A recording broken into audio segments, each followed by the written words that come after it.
अस्सलाम वालेकुम। मैनू तुसा कल जेह्ड़ा 5000 दित्ता है ना, उन्हें मैं दवाई लवाई, मेरे बच्चे की दवाई वास्ते पैसे अज जेह्ड़े 5000 दित्ते, रिपोर्टां शपोर्टां कराइयां, मैं बच्चे दे नक्क सिर विच गदूदा न, ओह् आंदे दाखिल कराने, साढ़े को कोई पैसा नहीं है मेरे को, जो मैं वापस लैते आ गया।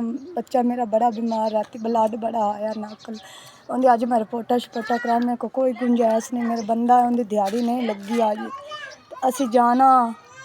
तो मैं हूँ मेरा बंदा आंदा भी हूँ कि पैसे ले, थाड़ी मेहरबानी मेरे बच्चे के इलाज वास्ते पैसे दे दो।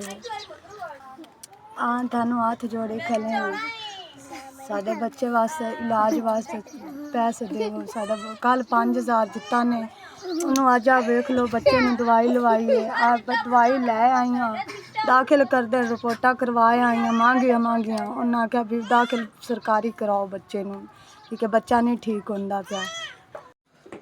1 2 3 4 5 6 7 8 9 10 SVS साढ़ा 5000 सानू मिल गया है।